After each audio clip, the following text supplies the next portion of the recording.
Hello and welcome to ohmTown Daily, Season 2, Episode 156 for June 5th, 2023.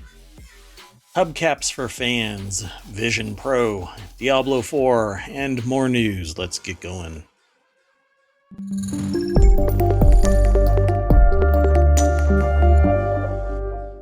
Hello, I am Mayor Watt. That is ohmTown.com, and up there is the AI, and hopefully the visualizer is working today because things get quirky sometimes.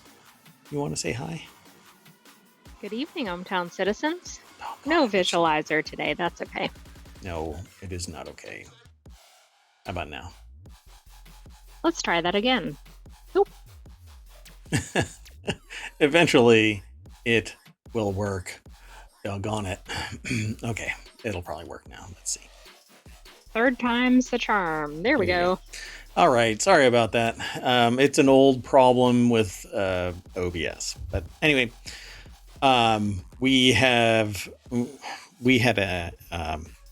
a situation in ohmTown that had priority, and so we're running a little late. But that's okay.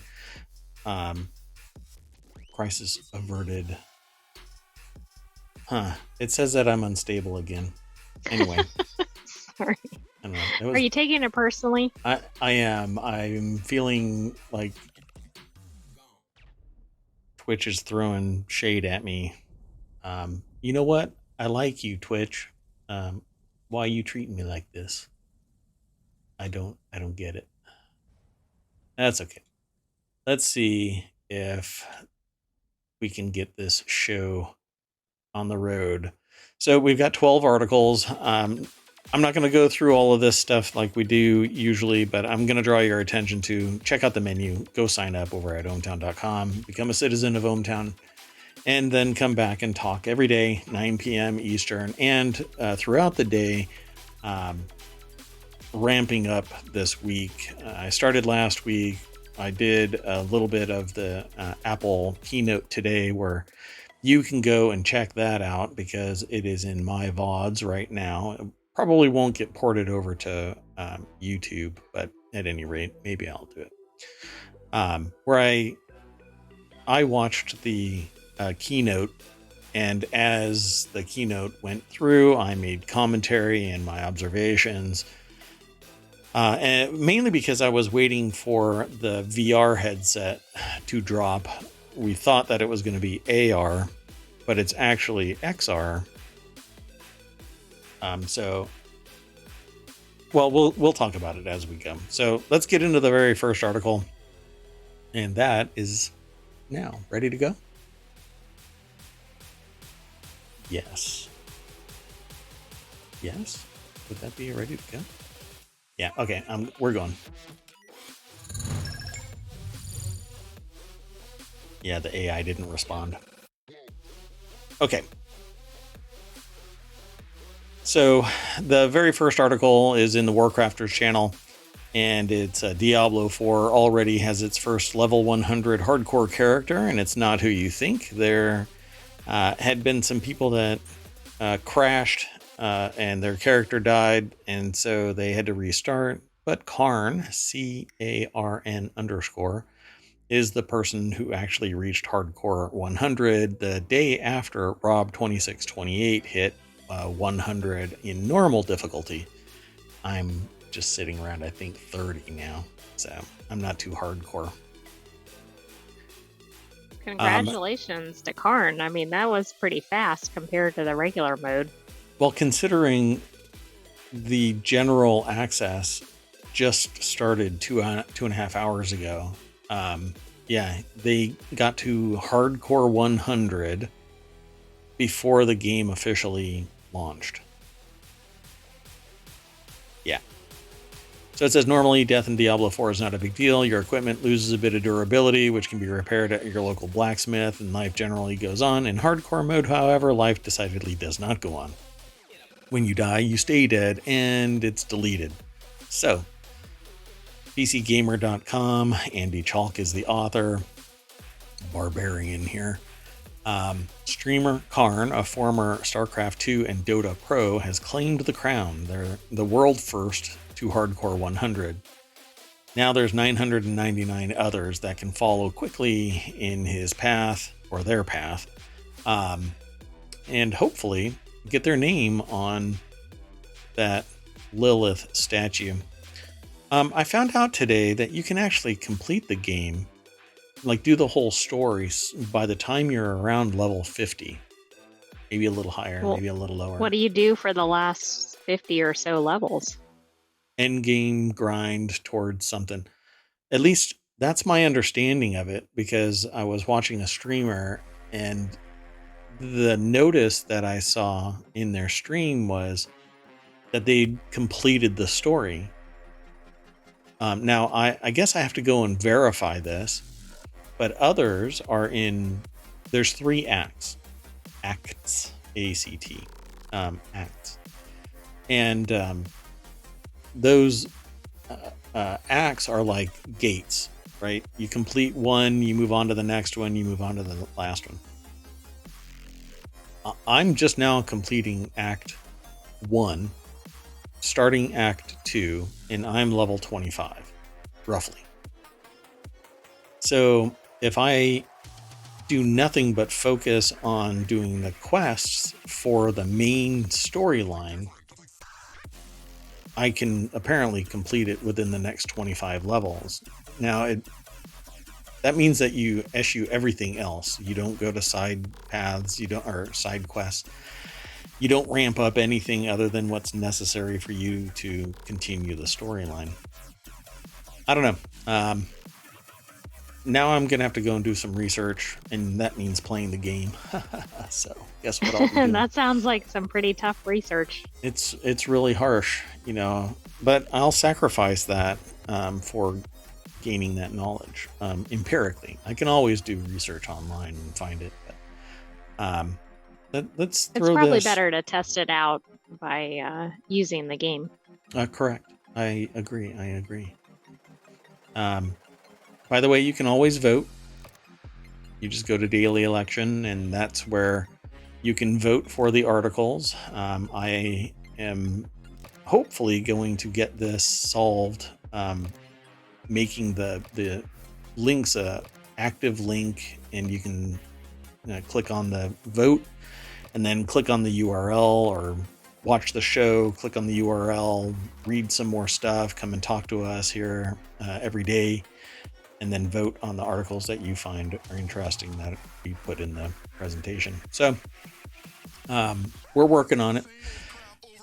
That said, that's our first article. Diablo 4 already has its first level 100 hardcore character, and it's not who you think. There's an implication here that people know who we're talking about, who PC Gamer is talking about, but that's because you'd have to read this article and find out that there were others that had, they would have been the first two to complete the Hardcore 100, but their character died along the way because of a glitch, like a poison damage over time tick that killed the character, or a glitch where they couldn't do anything except healing potions, even though they were not in combat, and they died. So apparently they weren't in combat. And did the game ever reinstate their progress or anything? I mean, I guess they just had to go back to 0. Start over. Yeah, I watched one start over with a different character. So, kind of a bummer, but I'm surprised that there isn't some type of facility to forensically prove that there was a problem. But I guess it's part of the process and part of the terms of service and this contest, that if something bad happens, then something bad happens. Right. Too bad you don't get on the statue. Well, you're not going to get the world's first. You can't put that feather in your cap, but these people are pretty dedicated to the task, and they'll be one of the 1,000 that get on board. But like I said about the other issue here, which is once one does it, the floodgate of everybody else that was chomping at the bit to become the world's first will come in rapid succession now. And then you're just one of 1,000. Although there's a couple million that are probably playing this game right now. I don't know about million. I don't know how many people are actually playing it. You want to go on to the next article? Because this is when the fun guy at the party comes. Sounds good. Yeah. Okay, let's go. Come on. Mash the button too fast, I guess. Anyway, this next article is over on the Mobile channel. Fungi. Get it? Fun guy at the party. Anyway. Fungi may offer jaw-dropping solution to climate change. I'm just going to go straight over to this article. Let me refresh it so that it can actually play the video. That might actually be posted there. It's not. Anyway, Saul Elbin is the author of this over at The Hill, and it says, as planet warming carbon emissions rise, a major solution to climate change is growing beneath our feet. A study published Monday in Current Biology found that fungi gobble up more than a third of the world's annual fossil fuel emissions. Hey, look at that. I did not know that. As such, fungi represent a blind spot in carbon modeling, conservation, and restoration, co-author Katie Field, a professor of biology at the University of Sheffield, said in a statement. The numbers we've uncovered, are quote-unquote jaw-dropping. Field's team found that fungi pulled down 36% of global fossil fuel emissions, enough to cancel out the yearly carbon pollution from China, the world's largest carbon emitter. Okay, that's pretty significant. Hey, that's really amazing. Now we can just put fungi as the responsible party for cleaning and saving our ecosystem. Let's not do any reform. Yeah, I know, but I think we should plant a bunch of fungi like in certain heavy pollution areas. But yeah, we can't go, oh, China. well, that's the solution to everything. Just like yes, I was China. thinking we could just blanket China. Yep. And the United States. Yeah. And pretty much every industrialized nation. Just exactly. Instead of having grass, we can black out the sun and just have yards full of mushrooms. Is that? That doesn't sound very appealing. No? Oh, well, look, I'm looking for solutions. I'm the solution mayor. I'm the mayor of solutions, of Solutionville. If you're going to go somewhere, you're going to go to Solutionville, of which I am also the mayor of. No? Yeah, I don't know about that. So Field's I thought you were Mayor Watt. I am Mayor Watt. I can be the mayor of more things. I mean, if Elon Musk can be the CEO of 15 companies, I think he's only CEO of like 4, but only 4. Then I can be the mayor of more than one fictional town in the omniverse. I'm substituting my own reality. So, fungi are a broad biological kingdom that produces mushrooms. Really? The fruiting bodies. Does anybody reading this not know what they are? I don't know. Some people can't detect what a fungi I am. Anyway, they're fruiting bodies of far larger organism that sprawl underneath the surface. You basically don't see the entirety of the fungi because it has little tendrils in the dirt, and then the fruiting bodies pop up out of said dirt, and off you go. And it's not so much planting as inoculating soil with a fungus, with a mushroom. It's pretty cool, and it's pretty easy. And I would like to do that here in ohmTown, but the other constituents on the board that make up the advising body for ohmTown have vetoed that. So let's see here. Since those plants are making that sugar out of carbon dioxide from the air, that means that fungi are in effect a growing subterranean carbon bank. So that's how they grow, because they basically pull carbon out of the ground, and they actually breathe and they generate heat. So if you are growing um, mushrooms somewhere, it will be more humid, it will be hotter, and eventually um, it will cast off additional little fungi. So you have to control your environment and not let it spread all over the place. You have to pluck them before they do this. So anyway, rich in nutrients, great for the ecosystem, pulling carbon out of the air and turning it into something that we can actually eat. So some of the carbon molecules may break down further to be bound in solid form into minerals in the soil, and some may be bound back into the bodies of new plants, and others are lost back into the atmosphere because fungi, like animals, release carbon dioxide as a waste product of respiration. So it's pretty interesting. So, Yeah, did you know about any of this? Like, I'd never heard about fungi doing this. oh yeah, it's part of the process of doing research to grow mushrooms, and I've always wanted to grow mushrooms. It's just one of those things where it seems like it's arcane, but it's really not.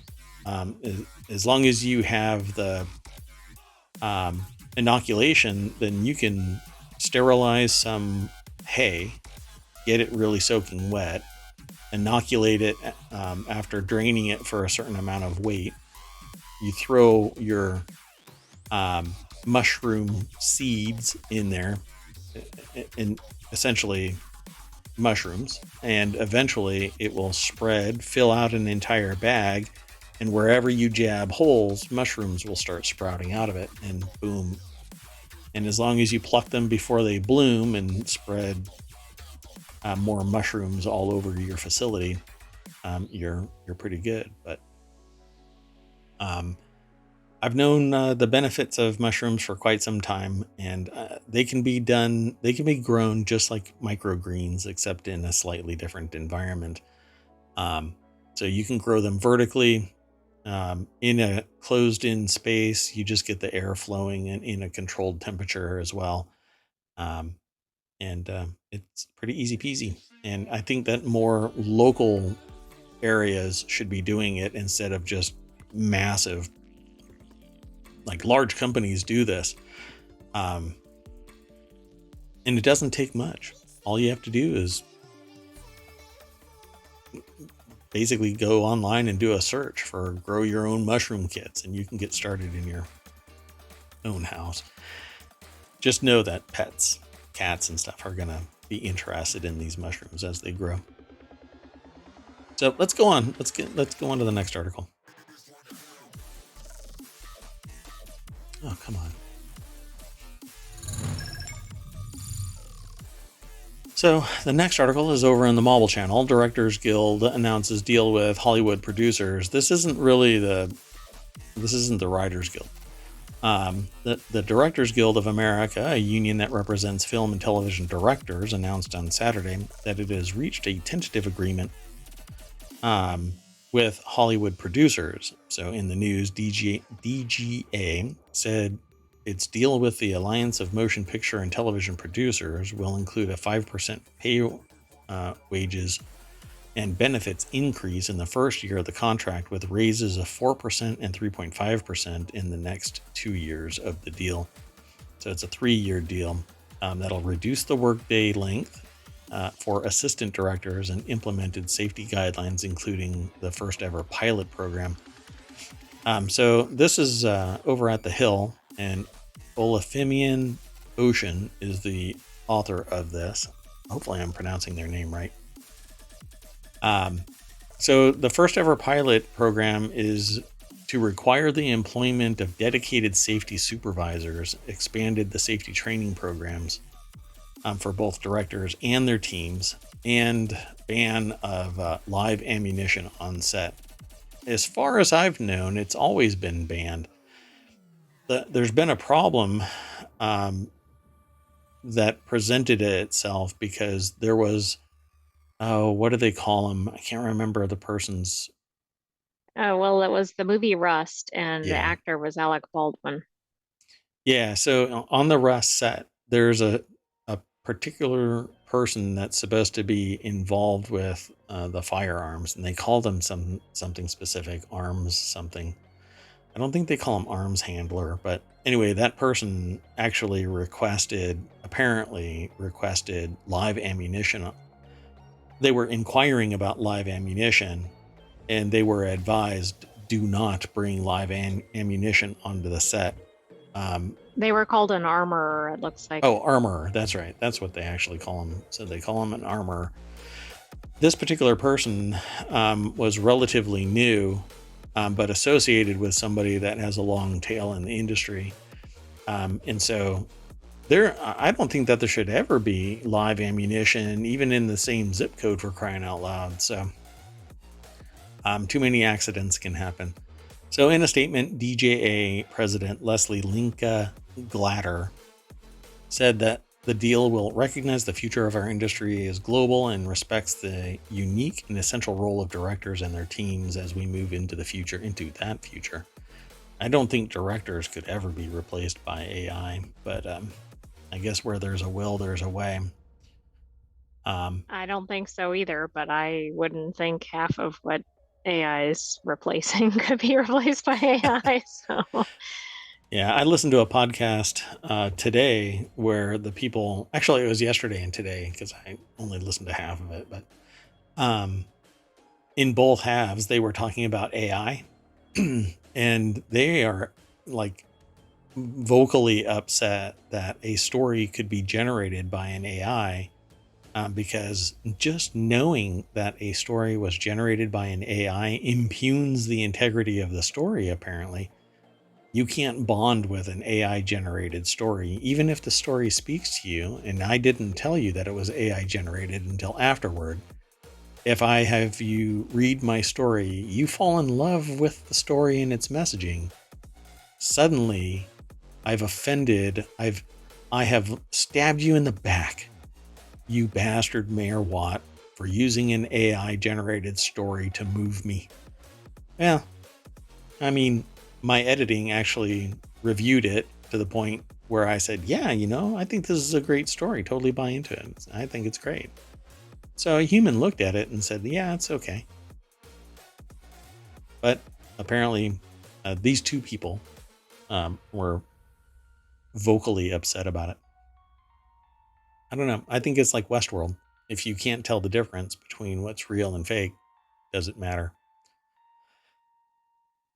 I don't know. We're getting fed a whole lot of news that is manipulated.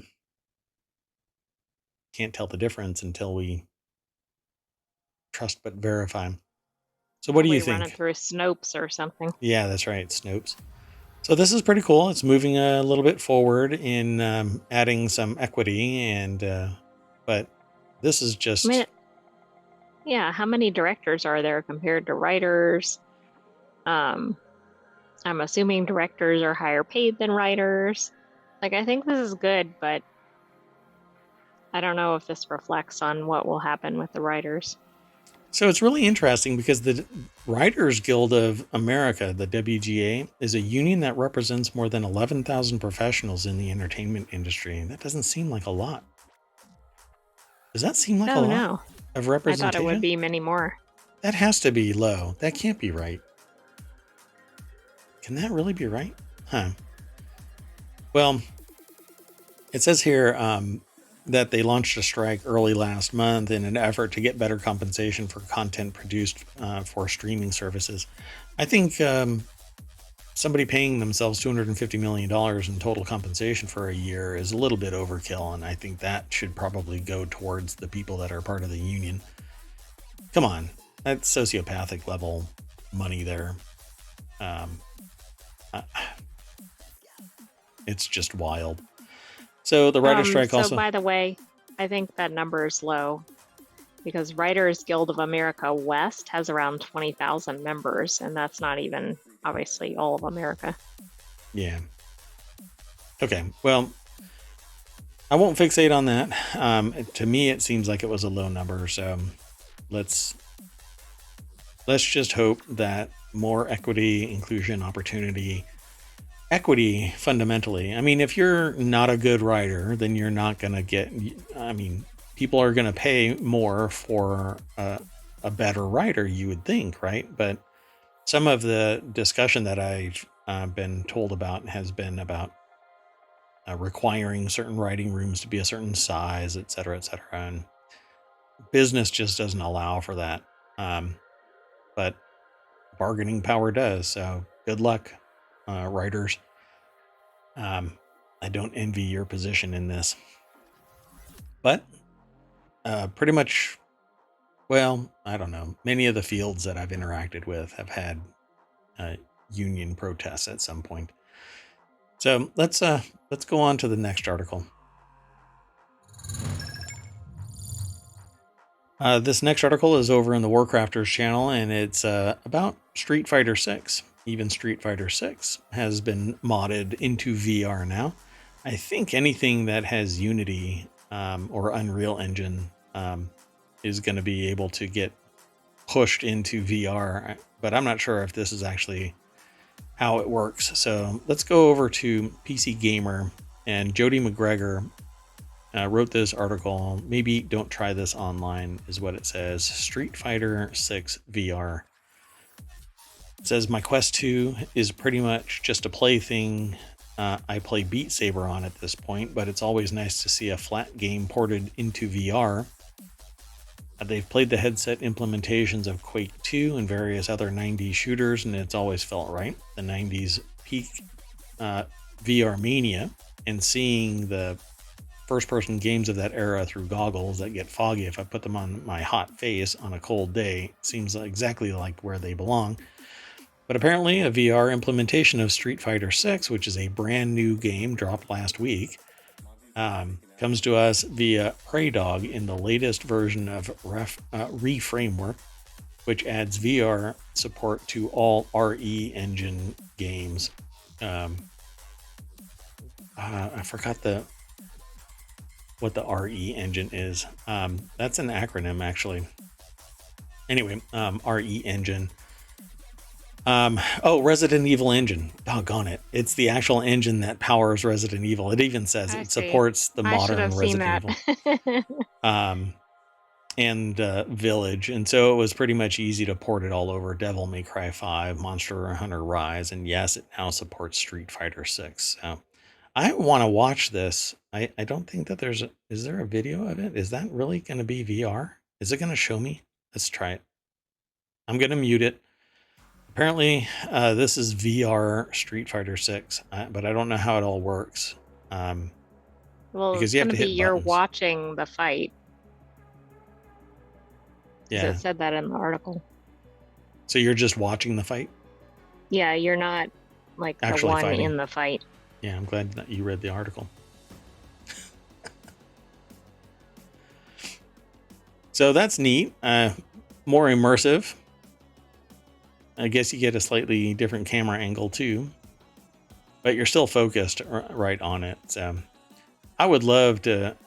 It was really funny because when Street Fighter 6 came out, I actually said this would be great as a actual VR game where you're the one that does it, but you would have to use your controllers to activate certain powers, but your swing and the types of attacks that you do in order lead to your power moves.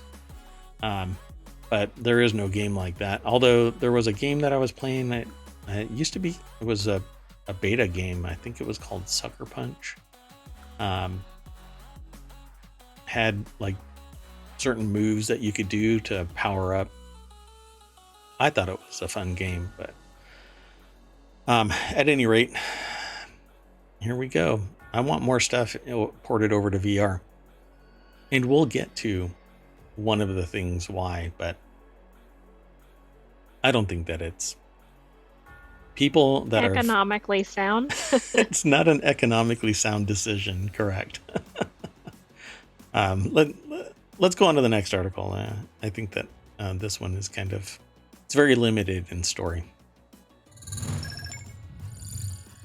So this next article is over in the continuity report, and it's about Hocus Pocus. If you've never seen Hocus Pocus, the original, it's a treat. And Hocus Pocus 2 came out when? Year before last? It wasn't last year. 2022, I think. Was it really? It's only been a year? Huh. Wow. Oh, yeah, look. Hocus Pocus comes after the success of the 2022 Hocus Pocus 2. The third Hocus Pocus film is officially in development. Walt Disney Pictures President Sean Bailey has confirmed in a profile with the New York Times. Bailey said that yes, Hocus Pocus 3 is happening. So let's go over to Variety. I don't know if it'll continue. It'll have these three. So let's see in the article if it is going to have the same three.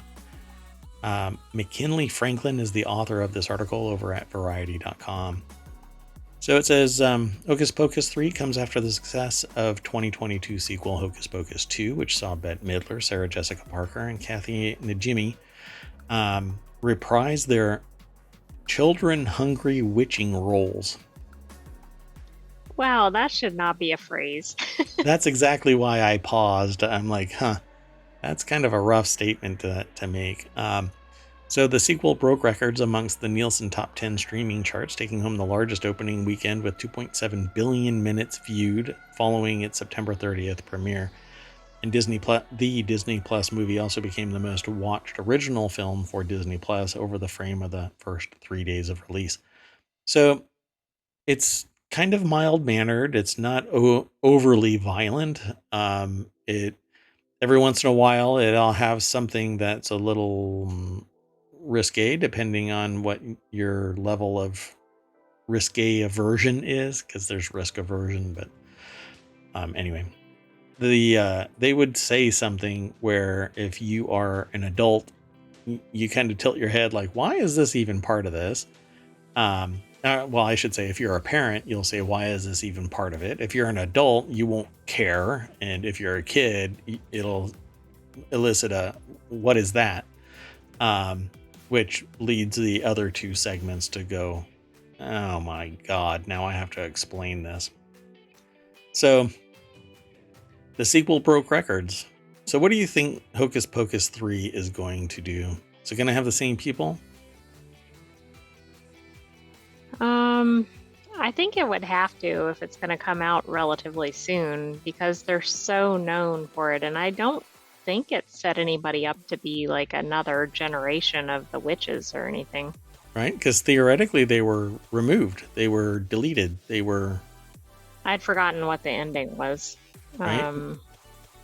They saw themselves freed of their witchcraftery at the end. Did I just ruin it for everybody? It's a spoiler alert. Maybe. Spoiler Retroactive alert. spoiler alert. Retroactive. But okay, so maybe somebody else would kind of be activated by another spell. I mean, if they're really going to replace them, but I hope the three actors are in the sequel. So it says here, though not all original Hocus Pocus characters were featured in Hocus Pocus 2, screenwriter Jen D'Angelo hinted at a potential sequel that would showcase Omri Katz's Max Dennison and Vanessa Shaw's Allison Watts. So these are the two kids, right? Right. The kid and the girlfriend, I suppose. Not the sister. Not the little girl. Yeah, that's right. This is the love interest. And this is the kid that moves into the neighborhood. Mm-hmm. Yeah. So it says we tried so hard to get the original cast back for cameos, then it just kept not working out for one reason or another, D'Angelo told Variety. But I'm hoping in Hocus Pocus 3, we'll see Max and Allison living in California. But it's not saying who else is going to be in there.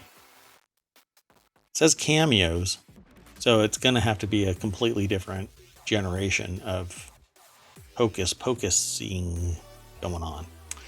Right, but like Max and Allison aren't going to be witches, so... Right. That makes me wonder who's going to play that role, because it'd be hard to have a Hocus Pocus without witches. Yeah, and it has to have the black flame candle. Exactly. was the cat set free, or did it just move in with them? Yes, the cat was transformed Oh, that's right. Yeah, into the back into the person. the kid. Yeah, into the boy, and he went with his sister off to Mm-hmm. wherever. So I'm ruining the whole movie. Well, that was So from the first one. let's run away. Let's go to the next. Hopefully, anybody listening has already seen these movies. Let's go to the next story. Hi, I'm Mayor Watt, and I run ohmTown. And this story is in the Stock Marketeers channel because it has to do with business, and it's the business of, I'll just say applesauce, because boy, oh boy, are you going to need a lot of applesauce to buy the $3,500 Vision Pro headset. Oh, by the way, there's a Mac Pro that starts at $6,000, but it's apparently cheaper to max out. What a deal. What a deal. I mean, did they really have to do $34.99 at that price point? Look, I am not paying a penny over $3,500. So they made it right under the wire. Okay, let's go over to the actual source. Emily Berry wrote this article. Apple refreshed its watch, iPad, and Mac operating systems while announcing a new Mac computer and long-awaited foray into a new reality. So these are the goggles.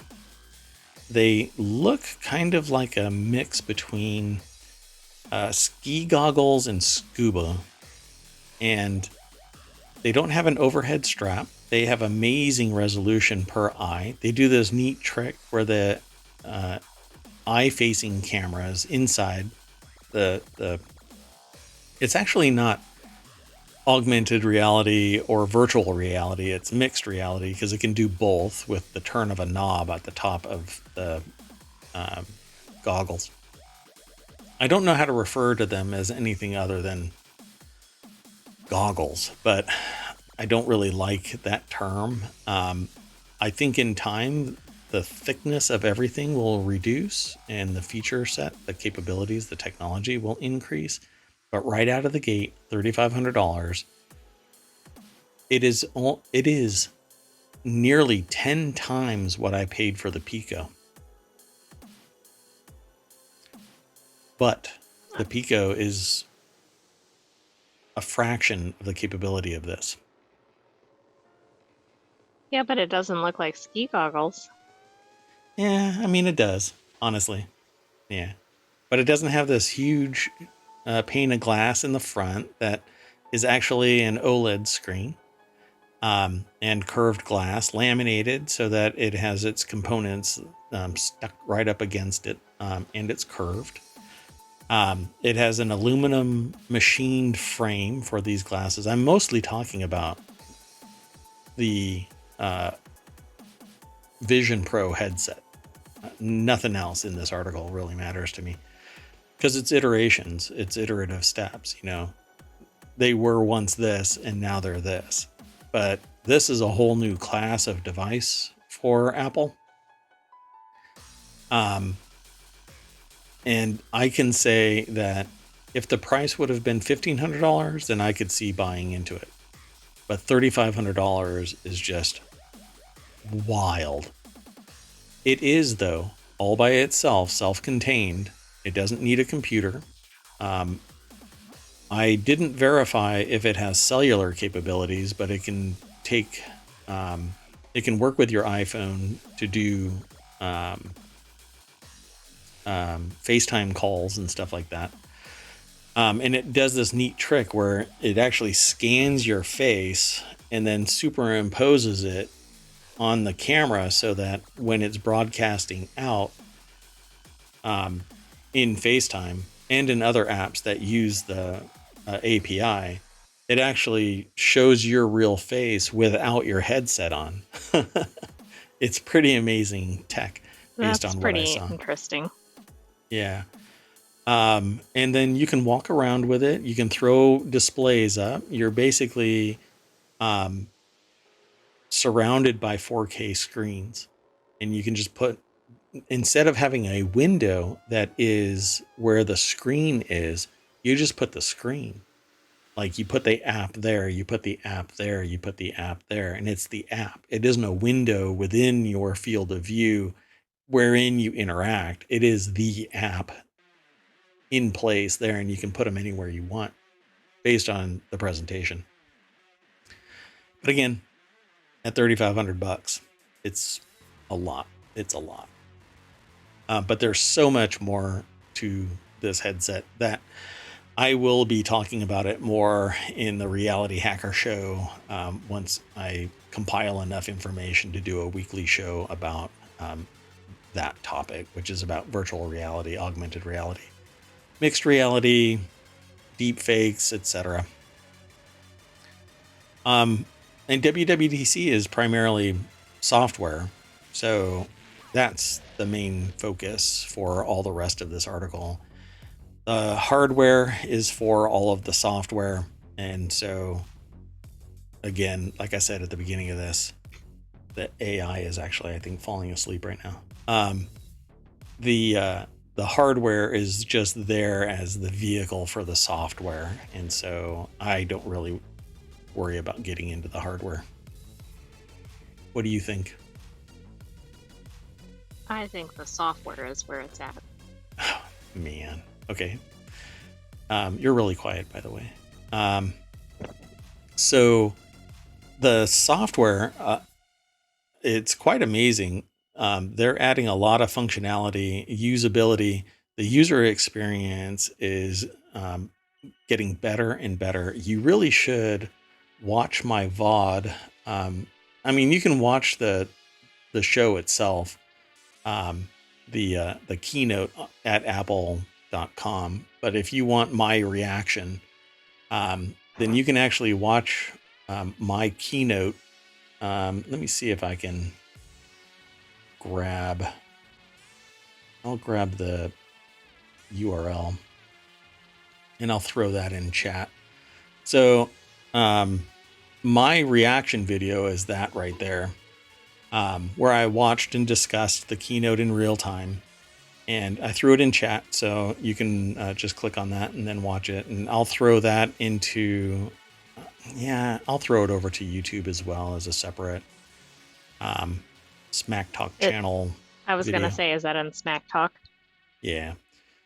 But there's so much there that, 5 to 6 minute segment on it just doesn't do it justice. And I think that Smack Talk would really be a great weekly show, once a week, where we talk about apps and the hardware and other software and anything else that really supports the Mac story that's out there. Now WWDC runs all week, so you can actually take part in it. You can subscribe and become a software developer. It's only in $99, I think now. I don't remember. It auto renews. Pardon me. Will they have other announcements for the rest of the week? I mean, because they already announced quite a bit. No, not in this context. There's stuff that's presented throughout the week in the conference, but you have to go and check it all out. There's something like 150 or something like that, presentations, hands-on stuff, interacting with developers in Apple and so on. Yeah, it's pretty cool. If you're a developer, it's all pretty cool. Did you want to go on to something else? Sure. Okay, let's go. Come on. So this next dramatic pause. Yeah, I don't know. OBS. This next article, and all of this is going to be left in, folks. So you get to see how the sausage is made. I don't even want to know how the sausage is made. So this next article is in the Hatch Ideas channel. This is really where in the Hatch Ideas channel is where I take stories that are business related And I peel back the layers to look at the true reality. And as I peel back the layers, it makes you cry, either because you're laughing, or the reality is it's making you cry. And so there's all of this massive hype about this article's title, which is "The Barbie Movie May Have Caused a Global Pink Paint Shortage." And it says the long anticipated film is slated to hit theaters later this summer, July 25th, I think it is. So let's go over to the article. And this is in Entrepreneur, but entrepreneur.com is by far not the first or last to hype this thing about pink paint shortage. So in discussing this, because I've already discussed this with other people, and then today I discussed this, I posed the question, how is pink paint made?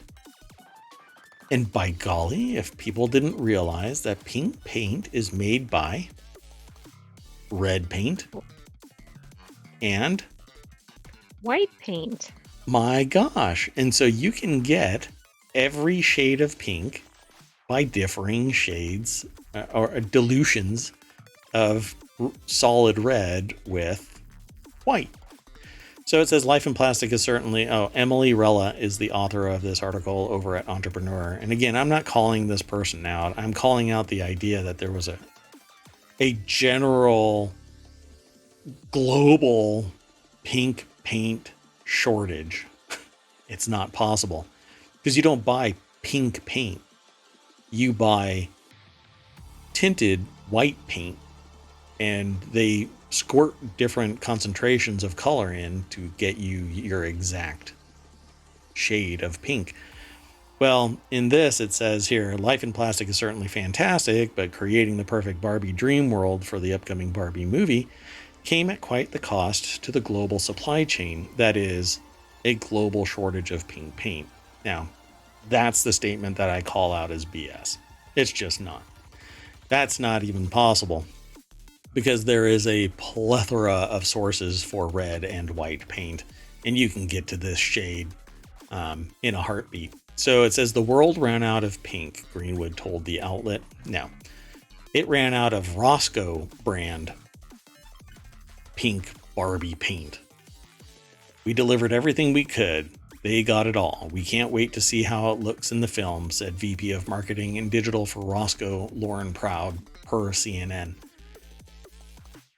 Others reiterated this, run on pink paint, but the reality is that there's supply chain issues, sure, but for Roscoe, not for everybody. There's other solutions out there, other providers of pink paint. And there might have been even supply problems with other colors from this brand. Sure. And they suffered from an issue in Texas where their equipment and storage supplies were impacted by the freeze. So no, not a general, dearth of pink paint everywhere. Give me a break. Anyway, yes, I must be fungi at parties. Anyway, let's move on to the next article so I don't soapbox on this. This is what draws my ire. Can you believe it? I think I need to... We need to put it into context compared to some other things. So a couple of days ago, or yesterday, a couple of days ago, we talked about Maryland's starspangled200.org license plate. And I got notified of this. This is in Rounder's Gear because it has to do with gambling, because the starspangled200.org website points to a gambling site. That domain points to a gambling site, all because the organization that was in charge of that domain folded and nobody decided to give it to somebody else, right? Yeah. That's right. I was just checking. It was on the June 1st episode if you want to go back and listen to that. Gotcha. So here, I'll put it to you this way. If they would have contacted me, I would have hosted that in a heartbeat. And I would have hosted it on ohmTown. Not a problem at all. Starspangled200.org could have lived in perpetuity because it's $15 a year or $10 a year for a domain. And I actually have at least one account that has lifetime hosting. So I could have thrown that on there and it would have persisted forever until the provider of that site or that server closes and doesn't transfer its assets anywhere. I could have had this site running for $10 a year. But no. This is why state, local, everybody needs a tech that does the due diligence necessary to answer questions like this, and you keep that person on file, you keep that person on contract, because I could easily have done this again and again for free. Anyway, the Philippines government has dismissed media reports linking the Southeast Asia country to a widely used commemorative license plate in Maryland that features a URL that directs to a Filipino-focused online casino website. So I'm not sure why the Philippines government should say anything. I mean, it seems pretty straightforward that there's a gambling site that, right? I mean, it just happens to be in the Philippines. But I think they're trying to make the case that it's like state-run or something. Who was trying to make a case that it was state-run? I don't think somebody in the media. I don't know if it was in the U.S. media. Oh, well, that's just asinine. Casino.org actually did some digging and determined that the Starspangled200.org website is today linked to an entity called Gaming Curacao. It's unknown when the Maryland state government and U.S. National Park Service, the latter of which owned the website as late as 2020, when the URL directed to the Star Spangled Banner National Historic Trail, decided to retire the website and allow the domain to be purchased by a foreign entity. I don't know, retire the website and unbeknownst to them, it drop. So I refer to a domain that is no longer registered as dropping. And falling outside of its renew window. There's usually a delay before it actually gets released back into the wild. So it says Gaming Curacao holds a master license for online gaming from the government of Curacao. The Caribbean island country is a hotbed for offshore gaming companies that target players residing in other countries where online gaming isn't allowed. And by online gaming, they mean gambling. So more than 450 iGaming websites in operation are licensed through Curacao. So there you go.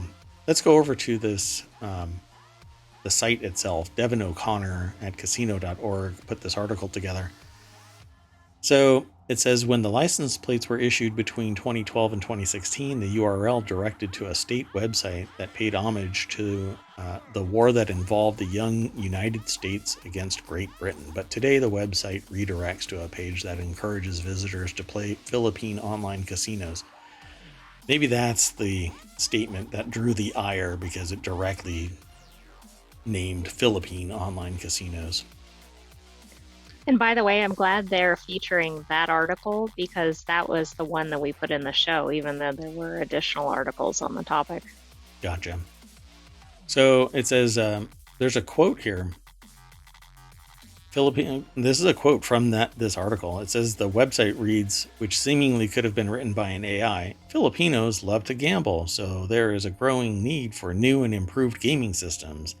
They all, without a doubt, have a lot to offer, from fantastic games to generous bonuses and everything in between. Yeah, I would agree. It could have been written by an AI. ChatGPT is taking even run-on sentences to a whole new level. So it's unknown who or what the entity is behind the website that provides registration links to unregulated and therefore illegal online casinos that are targeted toward Filipinos. Interesting. So their statement is, PAGCOR, which is the Philippine Amusement and Gaming Corporation, has nothing to do with said website, as well as the gaming activities happening therein. As the country's gaming regulator, PAGCOR does not condone illegal online gambling, a PAGCOR statement explained. All right. Well, there you go. There's more to this article, but for all intents, somebody fell asleep at the wheel of this, and that domain should never have been left to the wild. Not if you're going to have anything government. Once you have it associated with government, you pretty much should own it forever. And you can register a domain, $10 a year. Or maybe don't put a URL domain embedded. name on a license plate. Right. Yeah. Because even if you wanted to update it, then it's done. So just to put it in context, 800,000 license plate. 800,000 license plates. That is quite a bit. I don't know how they're going to deal with all of those. Yeah. Recalling them in stages, because right now every vehicle in Maryland that has one of those plates is advertising a gambling site. How do you want your state associated with that? Well, especially when your state is kind of anti-gambling. I mean, not entirely, but certain gambling is prohibited. Right. Yeah, maybe they need to change their tune. And no, I'm just kidding. Maybe some due diligence about how this domain dropped, and find out if it was an accounting error and somebody just fell asleep, and thus you might be able to claw it back, because you might, I don't know. But I don't know, a little bit of due diligence. So hopefully Maryland is actually looking into it, find out what's going on. That article didn't actually say much about that part of it. You want to go on to the next article, though? That sounds good.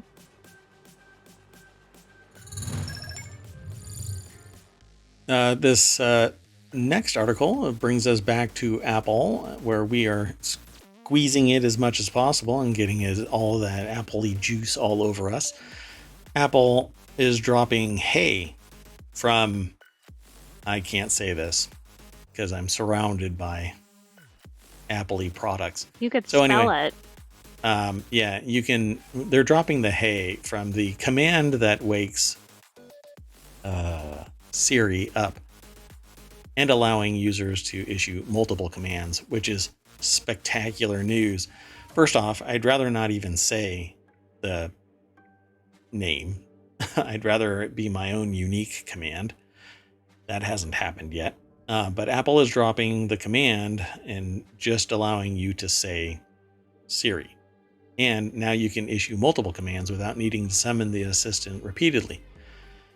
There are some commands that you can issue simultaneously, like turning on or off lights, as long as it is on or off, not a multitude of commands.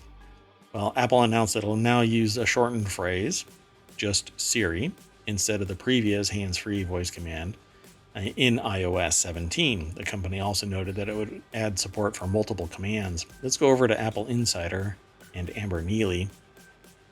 I can't keep on repeating that because it's taking too much of my brain power to weed out making the statement.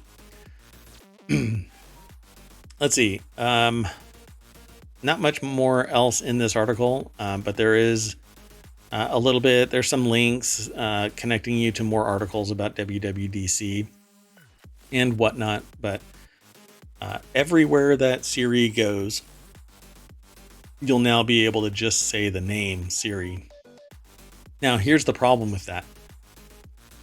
I've just said Siri 15 times, 16.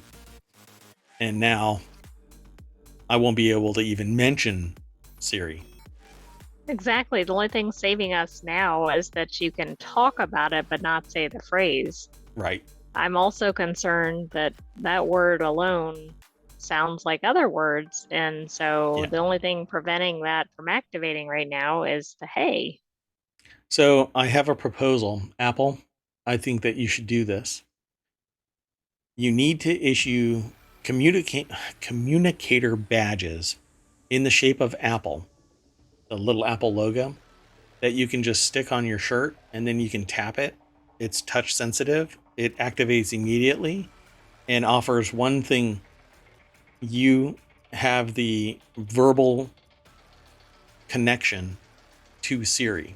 So you tap that and then say your command, including the name Siri, just so that you can sit there and interact with Siri and not just go straight into Siri's mode of actuation.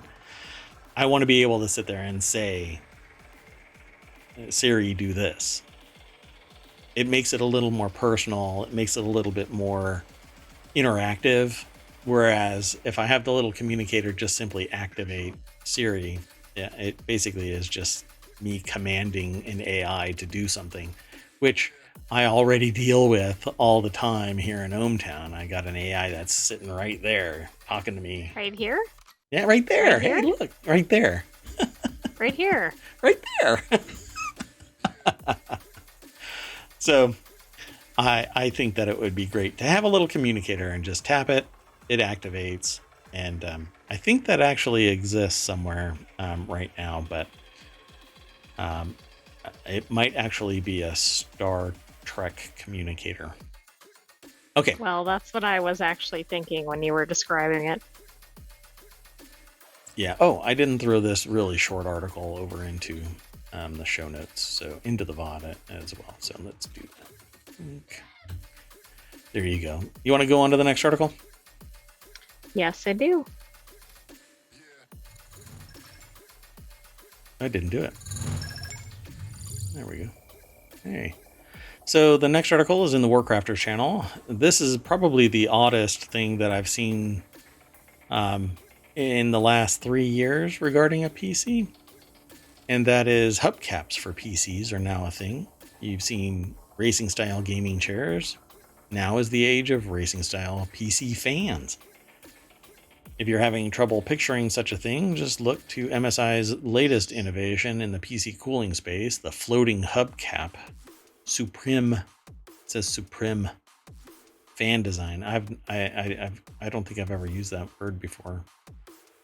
Anyway, it's a floating hubcap. I'm going to hit play here. Hopefully there's no audio. That right there. That right there. Supreme. So you see how it's not moving? My first question is whether this has been tested on Fan Showdown. Oh, that's funny. So let me refresh that so that I can play it one more time. There you go. So what normally happens is that thing sits there and spins like crazy, but it's the hub, and that's pretty typical. Well, now the floating hubcap, as it were. Oh, and here's another video, but this one has LCDs in the hub. So I'm all up for that. That sounds good to me. I like the idea of little LCDs that might have information. Although I'm never really looking inside a PC case. Mine are on the floor and I don't really care about lights and stuff like that. It's not a showcase. But if you're going to do it, these little hubcaps are, I guess, the next little kitschy thing to do. It says also known as if they can ever figure out more features and things that people want to buy to accessorize. Yep, that's it. That's pretty much it.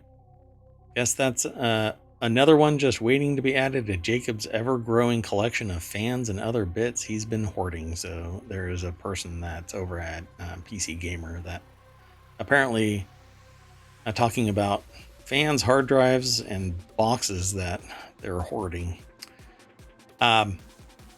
I thought that it was funny and worthy of at least bringing to people's attention, but there isn't much of a story there. And I think that you could probably, well, no, I don't think you can do this aftermarket. Like if you put a fidget spinner on there, friction will eventually cause it to start spinning. So they're doing something unique with fixing that little hubcap there. I don't think that's something that you can add on. I think that it's actually a special design. Yeah, I don't know what I'm looking at. Let's move on to the next article. I'm not sure what that was. So I am really interested in the ID Buzz. I don't think it's ID. I think it's the ID Buzz. I don't know how to pronounce it other than that. But If it's the id, It's the id.buzz. id.buzz. Well, anyway, we bring you up to speed on the 3-row id or ID buzz, which is VW's US boss has described as a vehicle that will once again become a brand hero in America. Yeah, I don't know if that's going to happen, but apparently it's priced pretty high. Let's go over to the source. This is from Kelly Blue Book for Market Watch by Andy Bornhop. It's a 3-row, 7-seat massive cargo space. Expected range is about 275 miles, so it's not going to make it wherever I need to make it. And look But it's for going to it. look cute doing it. Man, yeah, I mean, it looks pretty awesome. I mean, I really do want it, but it's supposed to start at about $50,000. I'm hitting the market sometime in 2024 summer at least, and be coined as the 2025 model. Yeah. So the US version apparently is larger than the one that's in Europe. I want the one that's in Europe. Because it's 2-row, it's shorter wheelbase. But apparently the American version would be more appealing as a 3-row. Yeah, whatever. Seats up to 7 and it's 3 rows. Again, I'd rather have 2-row. 3rd row comprises 2 individual seats and is removable so that you've got more storage. It's rear-wheel drive or all-wheel drive. It says it'll have good power, 330 horsepower is the all-wheel drive. It will have 330 horsepower. The rear wheel will be 292. Both models will use the same 91 kilowatt hour battery, but again, I'd rather have the shorter version. And it comes loaded with standard equipment, power front seats, massager included, etc. There's a bunch of stuff, folding front mirrors. But the price, all-wheel drive model may be starting at $55,000 versus $50,000 for the rear wheel only. And a bunch of other stuff. So I would rather have the 2-row. As I've said 4 times in this. We want to be sure. Yeah. What do you think? 275 miles good enough for you? If this is the kind of vehicle that you drive to the beach or something, sure. But I don't want a vehicle that I'm terrified that I can't get to wherever I need to go. And this one suffers from the same issue as other EVs because of that. Considering in my internal combustion engine vehicle, I can go 100 miles further, then fill up in 5 minutes, and the infrastructure is there wherever there is, even out into the sticks. Yeah, I think that there's an issue here, but it looks awesome. I want it, but I want a canoe first. The electric vehicle canoe. Hopefully it'll be cheaper than this and more utilitarian. This looks pretty, but yeah, it's not, I mean, it's going to look really cute, but if you're stuck because you can't charge, then I guess you can at least look at it and admire it. Yeah, it's a cute paperweight. All right. And if it doesn't have fast swap batteries, then you can't charge fast. You can't get in and out of there fast. You're a lump. You're just there. So I don't know. I just don't feel good about this yet. Okay, last article. Let's get into it. Slowly. This article is in the Late Night Geeks channel. Major Reddit communities will go dark to protest threat to third-party apps. If you haven't been paying attention to this, I actually ended up talking about this, I think, yesterday for a little bit. So what's going on is apps like, and they were mentioned today, by the way, during the Apple keynote. Reddit was referenced, in regards to Apollo. Um, and Apollo is the app, and the developer of Apollo is the one that is saying it's going to cost them $20 million a year to use the API that Reddit is allowing them to use for a fee. Because it makes so many interactions, it's $20 million. And so it says some of Reddit's biggest communities, including our videos, our reaction GIFs, Earth porn, and life pro tips, are planning to set themselves to private on June 12th over new pricing for third-party app developers to access the site's API.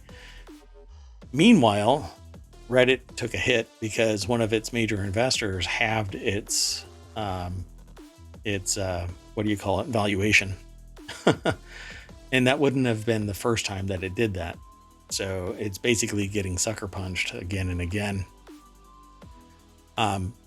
Devaluation from within is not, people can perceive it on the outside as being, not at X valuation, but they want to IPO at 15 million or $1 billion. Yeah, I don't think that's going to happen. I mean, not even companies like, I don't know, Google or something IPO at that value, do they? They didn't, but nowadays I see it possible because there's so much money. So it says, let's see. They describe what going dark is, which is basically setting it private. But here's the problem with this. Mods are not the ones that own the site. So if Reddit wants to, they can just reactivate these things and say, this is a violation of the terms of service.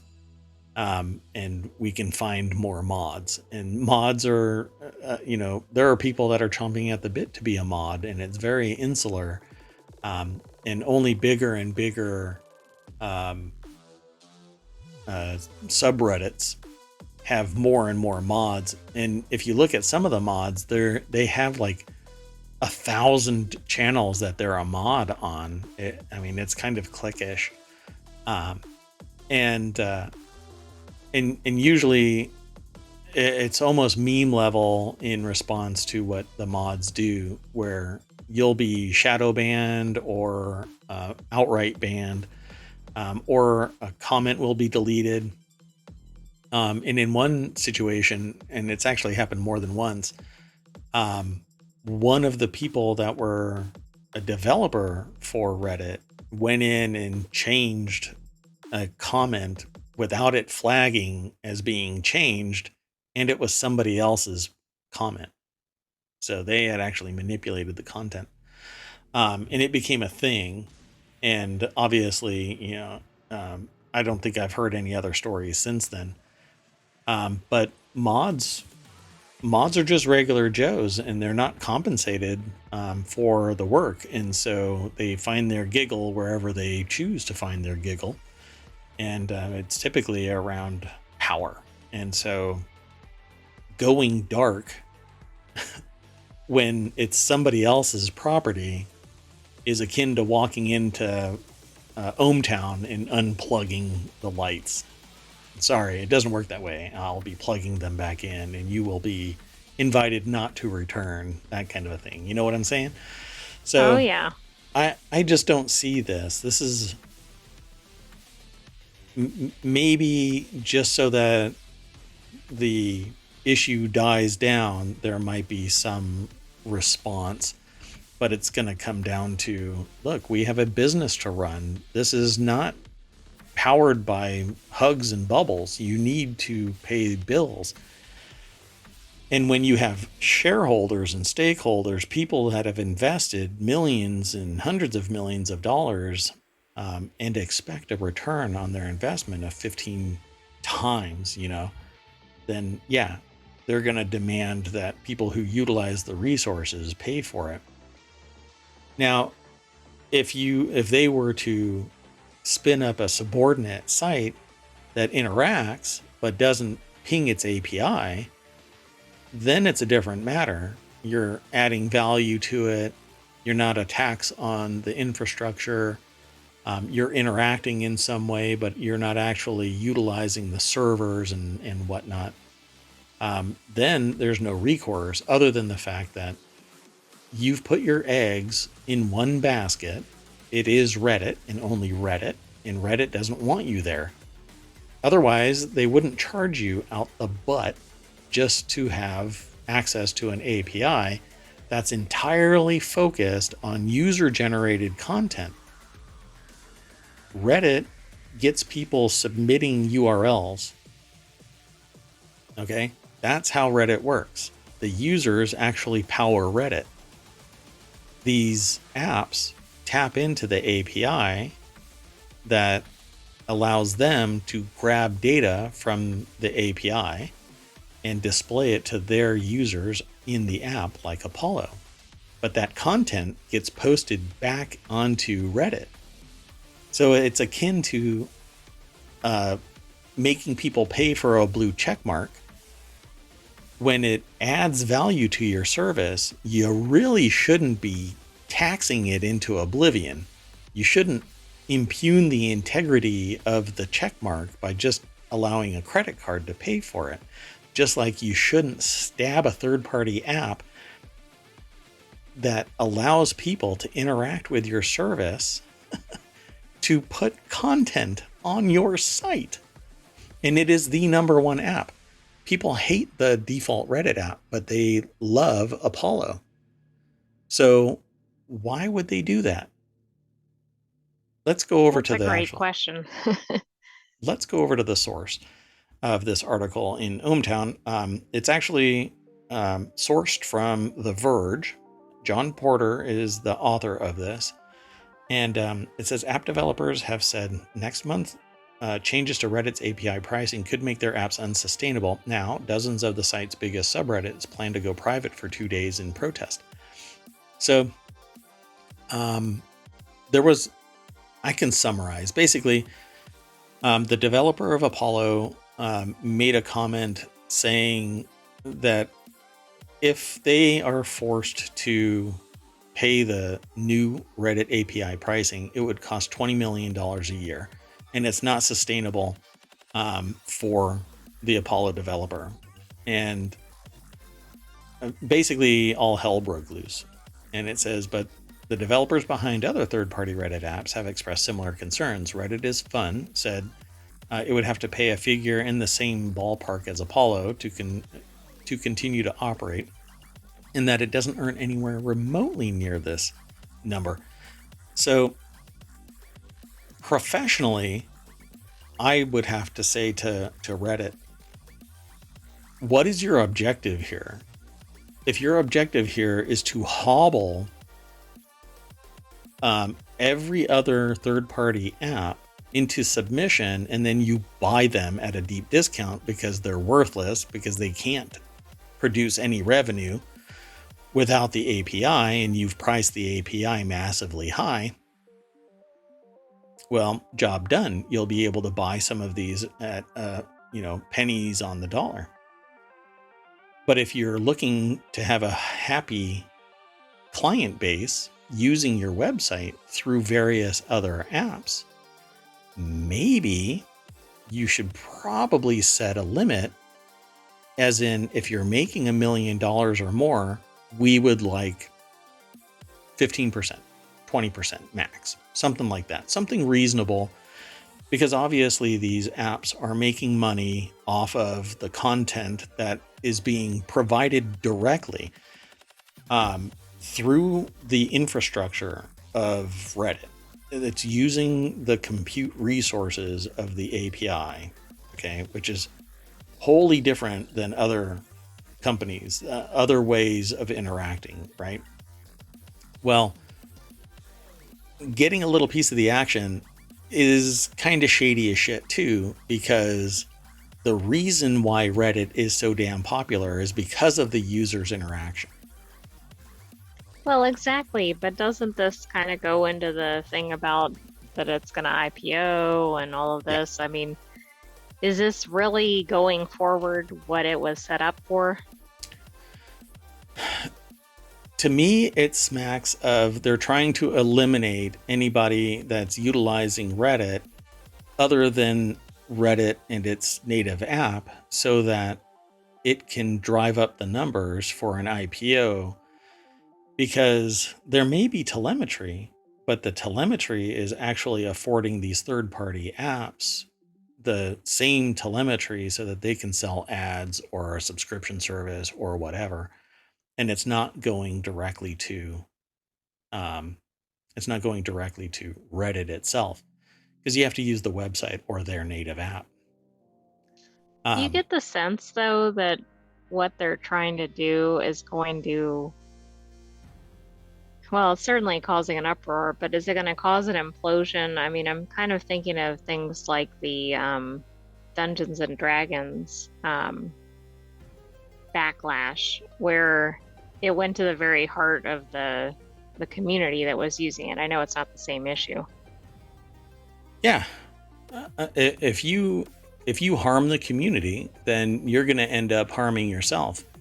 But they may, like many other large companies, not care that a certain amount of people walk away. But there is no other place to walk away to. So I've literally been told by um, Redditors, Reddit mods, and Reddit users that, oh, you'll be back. One of the developers of Reddit said, you'll be back. Not to me, but to others. Um, like you can't leave Reddit. Well, um, Dig was the biggest competitor until it completely wet the bed. I mean, it imploded in such a way that um, it's kind of like an early SpaceX launch. It just detonated right there. You know, they're like launch, and it just Like on the blew up, launch pad. just obliterated itself. It said it couldn't take it anymore. Let me paint you a quick picture of this, because Reddit exists because prior to what Dig did, Dig was eating Reddit's lunch. Because Reddit was basically this more scientific, long form communication location that actually is kind of fake, because the developers actually made fake users, put fake content. And by fake content, I mean users posting comments. It was all um, like, it was all Bots or generated. AI? Yeah, it was Hmm. bots. And they admitted to it. You know, they basically faked it till they made it. But Dig was eating their lunch. And then Dig pivoted to allow news companies to inject all of their content directly into Dig with no user moderation. And so they did this major user experience, user interface pivot, made it whole really glitzy and glamoury, kind of like what Reddit is doing with its new site, but it still retains old.reddit.com. So Dig did this pivot, opened up the floodgates for just mass submissions by companies, and user generated stuff and submissions was flooded out. So everybody and their grandmother left Dig, and then Dig imploded, was purchased, and now I think is some news aggregation site as well, but it's meh, you know, compared to what it was.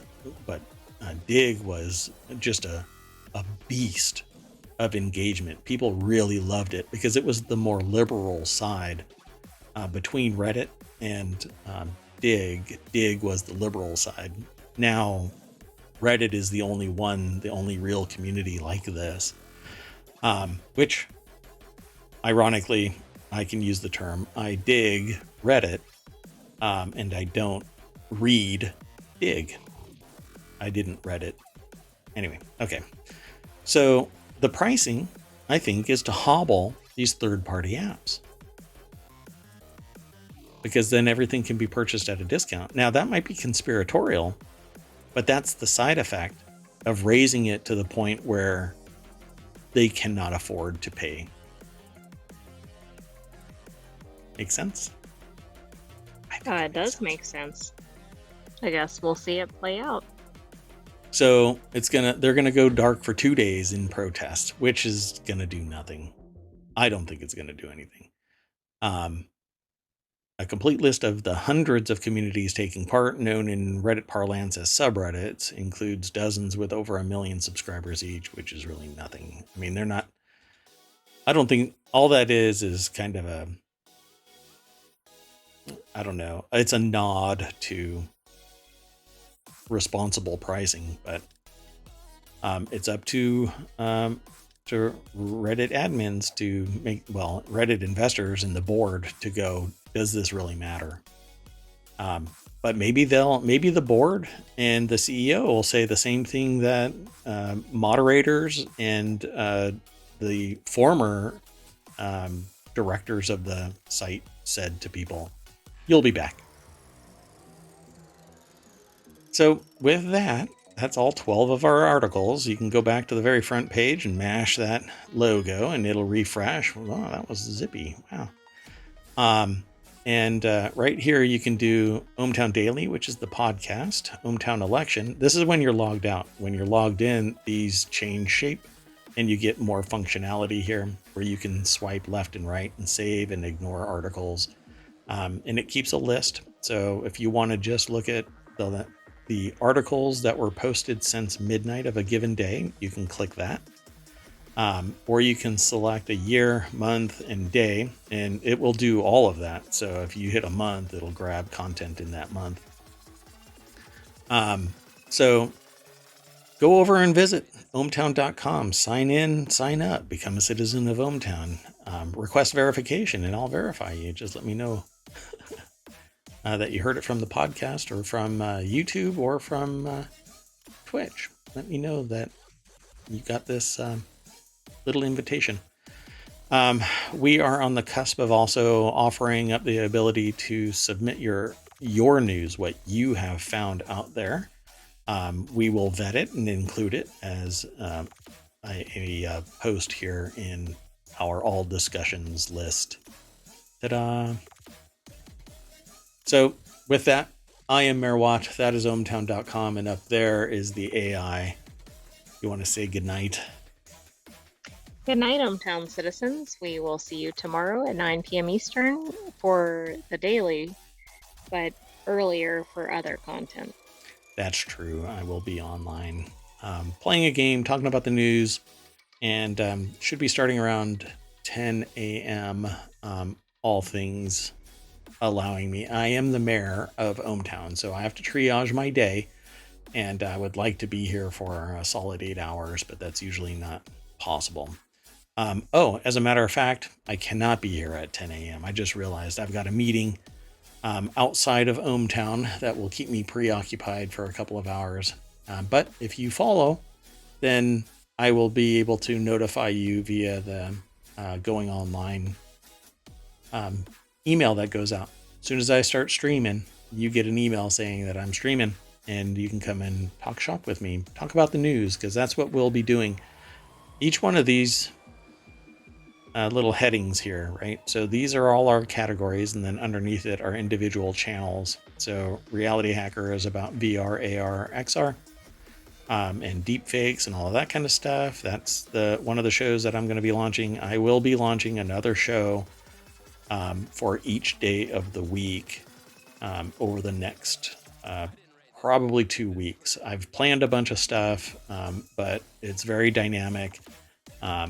And we'll just go from there. I have a lot of ideas, but I am also looking for hosts and co-hosts. So if you are interested in that kind of thing, get in touch and we will hash out the minutia thereof. Send an email to mayor@ohmtown.com and I'll be sure to respond. So did you already say bye? Yes, I did. Yeah, you instigated that little tirade I just did. Well, you said bye. It's important to mention when you're going to be on. I'm always on. Okay, folks. Thanks a bunch. I'll see you tomorrow. Bye-bye.